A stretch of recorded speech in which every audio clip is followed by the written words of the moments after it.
course, Marx believed that in a capitalist society, capital would accumulate in the hands of fewer and fewer people. Issue number one was inequality, too much money in too few hands, capital accumulation. His response is, 1, shift the topic from economic inequality to hierarchy. 2, claim that hierarchy is inevitable for man and beast. 3, claim that hierarchy has nothing to do with capitalism anyway. It's quote-unquote much deeper. Again, people used to say that about slavery. Well, they had slavery in the Bible. It's much deeper. It's not just a problem with our society. Yeah, this is misdirection. Number 4, claim that people have deeper psychological and emotional problems anyway. Yeah, we may have those problems anyway, but look, this is a problem we want to solve too. 5, complain that Marx isn't interested in man's struggle with nature. It is the case that hierarchical structures dispossess those people who are at the bottom, those creatures who are at the bottom, speaking, say, of animals. But it is not the case that wolves in a pack become more and more unequal over time, right? It's just so stupid. There's hierarchy among lobsters. How about the bees? You know, the queen bee. It's just totally irrelevant and totally stupid. The people who own property, even just residential property, not even getting to commercial, they get richer and richer, and the people who pay rent get poorer and poorer. Well, yeah, but you know, wolves. What? Well, yeah, but you know, bees. So what? Human beings struggle with themselves, with the malevolence that's inside themselves, with the evil that they're capable of doing, with the spiritual and psychological warfare that goes on within them. So his style of misdirection really reminds me of a lot of Buddhist monks, Buddhist preachers I've known, where whenever they get a challenging question, which could even be about something like slavery, they just go back to a set of well-worn kind of moral and ethical generalizations that they know the audience will sympathize with. Like, oh yeah, well, you want to ask me about capital accumulation and social inequality and economic inequality getting worse and worse. Well, you know, the real struggle is within yourself. Do people in the audience not pick up on this? How deeply dishonest this is? A lot of our conversations about politics revolve around a very simple distinction between right and wrong, good and evil, true and false. You know what you're talking about or you don't. And when you're dealing with Jordan Peterson, the main question you have to ask is this relevant or irrelevant? Is this salient or not? Is this coherent or incoherent? So I'm going to talk about, briefly, a brief example illustrating how profoundly incoherent his criticism of Karl Marx is, that it really just makes no sense, his line of reasoning on Karl Marx. Then I'm going to talk a little bit about what Karl Marx has meant in my own life. But now, for something different, Jordan Peterson. Of course, Marx believed that in a capitalist society, capital would accumulate in the hands of fewer and fewer people. And that actually is in keeping with the nature of hierarchical organizations. Now, the problem with that isn't so much the fact of, so there's accuracy in the accusation that is a eternal form of motivation for struggle, but it's an underestimation of the seriousness of the problem because it attributes it to the structure of human societies rather than the deeper reality of the existence of hierarchical structures per se, which, as they also characterize the animal kingdom to a large degree, are clearly not only human constructions. So he said it himself briefly, but then he immediately goes off topic, becomes incoherent, starts misdirecting and misleading the audience. He says the problem is capital accumulating in the hands of fewer and fewer people. All right. Now, capital is not just money. Capital is the ability to make money. So that can be in the form of an investment. Capital, especially as Marx discusses it, also includes ownership of the means of production. There's a Marxist phrase. You own the factory. You own the trucks that deliver things, whatever it is. Okay? So this is a very dynamic, very powerful form of inequality. It's not just income inequality. And over generations, over even a period of 100 years, inequality gets worse and worse and worse. A really quick thought experiment here, guys. This is a really good economics 101 thing. Let's say we begin with a completely equal society where everyone is paid the same wages. They do different jobs, but we just pass a law. There's a minimum wage, there's a maximum wage. Everyone in society makes $15 an hour. But some people own apartments and some people rent apartments. Let's say it's 50-50. 50% of people own all the apartments and 50% of people pay rent. what happens over 100 years?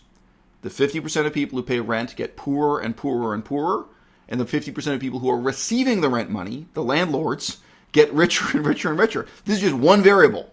Now, why? Because of capital. This is the title of Karl Marx's book, Das Kapital. This is what it's all about, right? And this is property ownership and rent is a very simple form of capital. Hey, how about owning a gold mine? How do you think that works? How do you think inequality works over time with a gold mine? Some people get richer and richer. Some people get poorer, historically.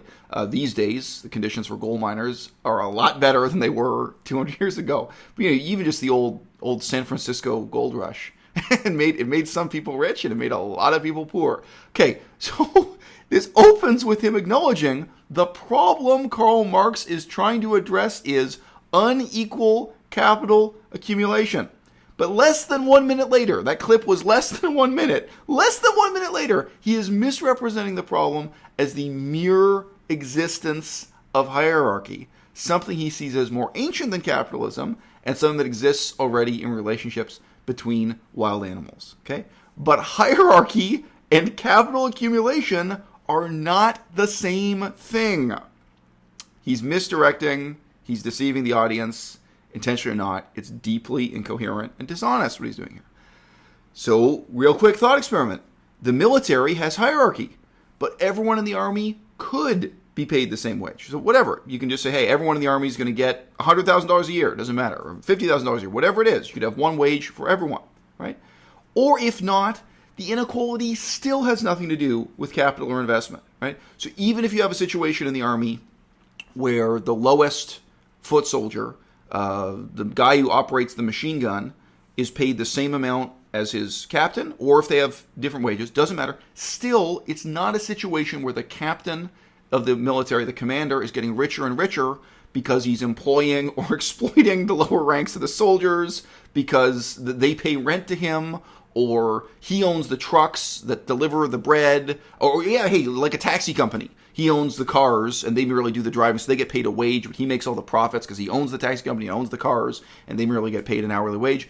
That's capital. That's inequality created by small numbers of people owning capital. So again, military has hierarchy, but not capital accumulation. They're two completely different things. Guess what? Lobsters don't have capital accumulations. Lobsters don't have banks and bank loans, and they don't pay rent. They don't have any of the features of capitalist society that Karl Marx is criticizing. So yeah, you know what? There's inequality amongst wolves, and there's inequality in the army. There's inequality. You could have, again, doctors in a hospital. You could have a whole hospital where everyone earns the same amount of money, or you could have a hospital where the surgeon earns more than the nurse. But either way, it's not the case that the doctor is exploiting the nurse, that there's capital ownership, where the doctor says, hey, I own the equipment, so you have to pay me. Whatever it is different. And we're not going to get a direct or honest answer out of Jordan Peterson here. That's the next problem. It's that, well, this ancient problem of hierarchical structure is clearly not attributable to capitalism, because it existed long in human history before capitalism existed, and then it predated human history itself. So the question then arises, why would you necessarily, at least implicitly, link the class struggle with capitalism, given that it's a far deeper problem? Karl Marx does not uniquely link class struggle to capitalism. And Peterson is probably not intentionally lying here, but he is deceiving the audience. Karl Marx describes the whole of human history, going back to ancient Greece and Rome, in terms of class struggle. This is an extremely repetitive and obvious theme in Marx's writing. It isn't something subtle or contested. Okay? And in fact, this reflects the extent to which Marx's work really is inspired by and derivative of Aristotle. And now, it's also, you've got to understand that this is a deeper problem for people on the left, not just for people on the right. It is the case that hierarchical structures dispossess those people who are at the bottom, those creatures who are at the bottom, speaking, say, of animals, but those people who are at the bottom, and that is a fundamental existential problem. Yes, a fundamental existential problem. But it is not the case that wolves in a pack become more and more unequal over time, right? It's just so stupid. stupid. Oh yeah, moose in the woods are not equal, right? There's hierarchy among lobsters. How about the bees? The queen bee. Why don't we get it? Well, it's just totally irrelevant and totally stupid. Anyway, sorry. So what do you think? Oh yeah, it's a problem that in Japan, the people who own property, who own even just residential property, not even getting to commercial, they get richer and richer, and the people who pay rent get poorer and poorer. Well, yeah, but wolves. What? Well, yeah, but bees. So what? It's irrelevant. Well, yeah, but this is more ancient than capitalism. So what? That's the problem we're talking about. Yeah, you know what? They had landlords in ancient Rome too. Guess what? This is the problem we want to talk about, and this is one of the things that still makes Marx a little bit relevant today in the 21st century. Not so terribly relevant in my opinion, but hey. Some people read Marx, some people read Aristotle, some people read both. So what is he doing here? He's claiming that these problems are really, quote-unquote, existential problems. Gee, that sounds like it's just a problem you don't want to solve or you don't want to take seriously or you don't want to deal with. Well, the rent is too high in Tokyo and, people making minimum wage live these terrible lives. Well, yeah, but, look at bees. Look at... think about it existentially, really? Okay, I think we'd rather rise up and have a revolution and establish a minimum wage or elect Bernie Sanders and raise the minimum wage or lower the cost of rent. Thanks for your advice about the wolves and the bees, homie. So what? You're also claiming that hierarchy, not economic inequality and not capital accumulation, but just bare hierarchy, is an inevitable aspect of life on Earth for man and beast. So what? Would you accept the same argument if it were offered as a justification of slavery? If somebody were discussing the economics and legality of slavery, would you accept the argument that you said, oh, well, there will always be inequality, just look at the animals? But the other thing that Marx didn't seem to take into account is that there are far more reasons that human beings struggle than their economic class struggle, even if you build the hierarchical idea into that, which is a more comprehensive way of thinking about it. Human beings struggle with themselves, with the malevolence that's inside themselves, with the evil that they're capable of doing, with the spiritual and psychological warfare that goes on within them. So his style of misdirection really reminds me of a lot of Buddhist monks, Buddhist preachers I've known, where whenever they get a challenging question, which could even be about something like slavery, they just go back to a set of well-worn kind of moral and ethical generalizations that they know the audience will sympathize with. Like, oh yeah, well, you want to ask me about capital accumulation and social inequality and economic inequality getting worse and worse. Well, the real struggle is within yourself. Do people in the audience not pick up on this? How deeply dishonest this is? It's just misdirection. Nobody would accept this as a coherent argument on slavery, democracy, or any other topic. So what if he was responding saying, well, you raised this specific issue of slavery, but you should realize that slavery is just one problem people are struggling with. That's the word he used. It's just one problem. I mean, they're also struggling with all kinds of dark malevolence within themselves. Well, yeah, right, but this was supposed to be a response on the issue of slavery, right?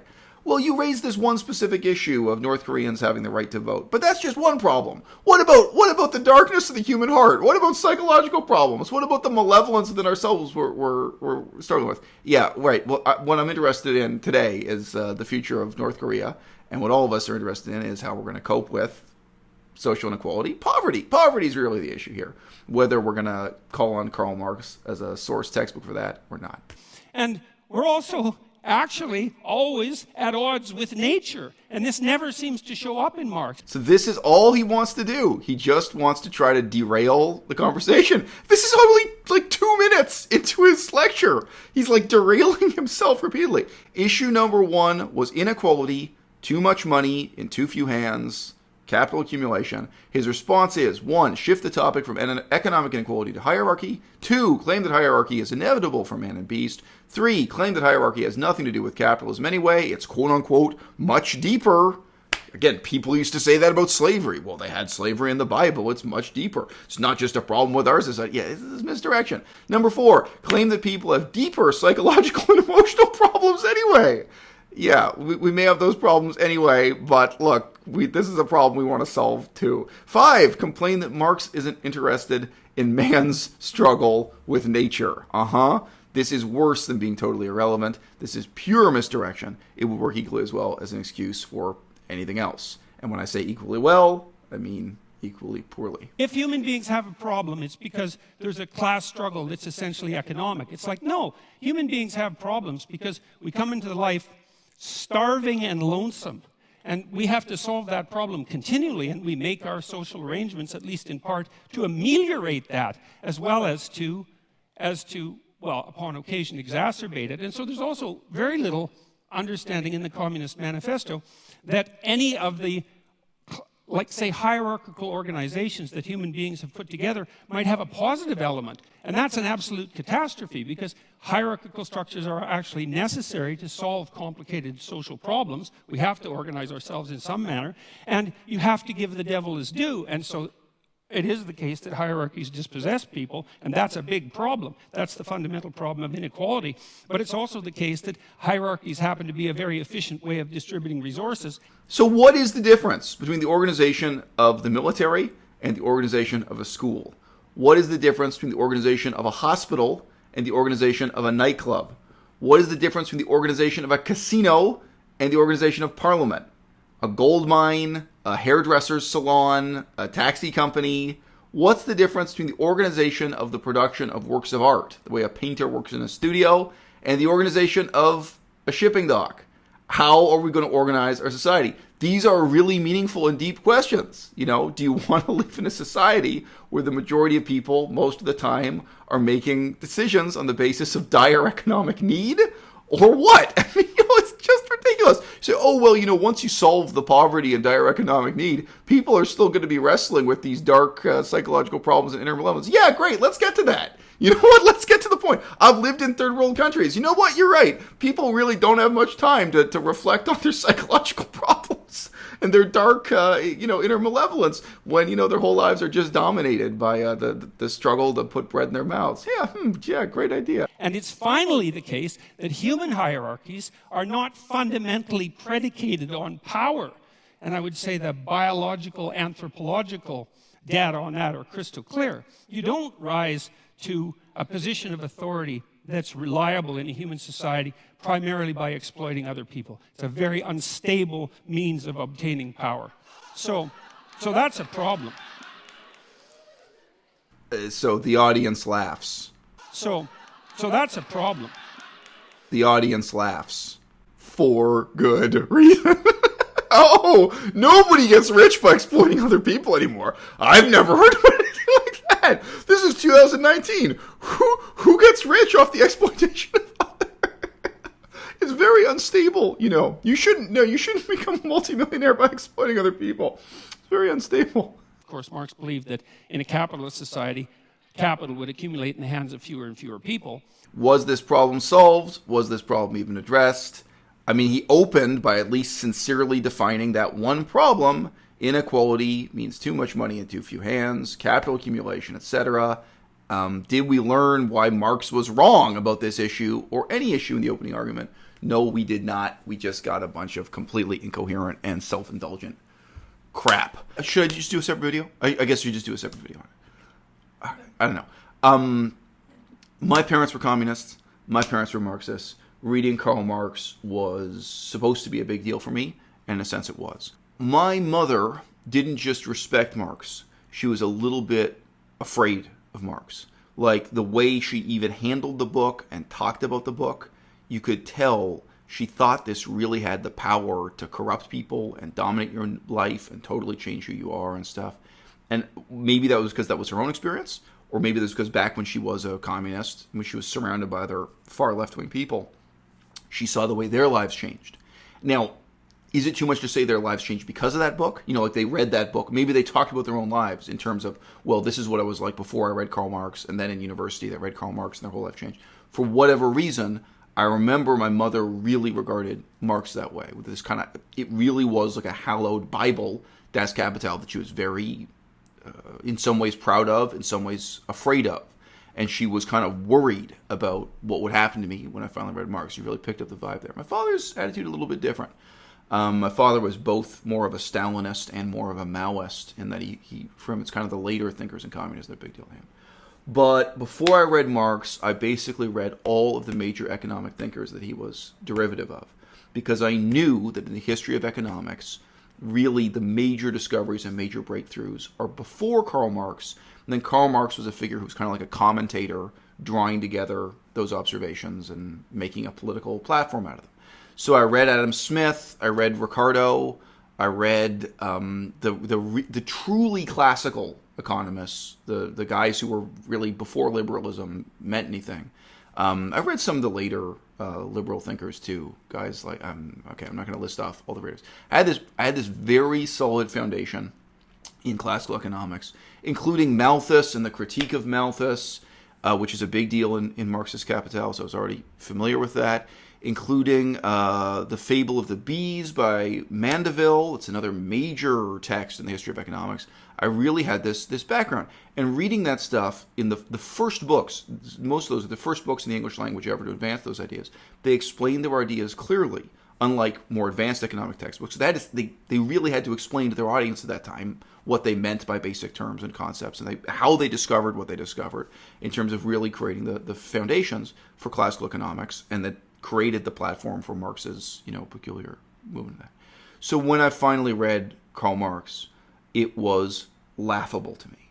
I thought Marx was an incredibly dishonest, incredibly shallow author who was intentionally misleading his audience, who was trying to take some of the simplest concepts in economics and make them baffling, and trying to make his audience kind of wonderstruck by very simple ideas about price and wage and inflation and production and where does value come from. I mean, he has, as a stylist, he manages to make it quite, exciting to talk about economics, and I guess that's the main impact on his audience. Some people read it and they read it with no prior background in economics, and they felt like, wow, this is the first guy to ever figure out really basic questions about wages and labor supply and money supply and prices and inflation and this kind of thing. But no, Marx didn't discover any of it, and he doesn't even do a competent or honest job providing you with an Intro to Economics 101 textbook. What he does is he writes in this highly dramatized way about what are very simple, very boring facts of economic life, and he does it in a way to try to manipulate you and radicalize you.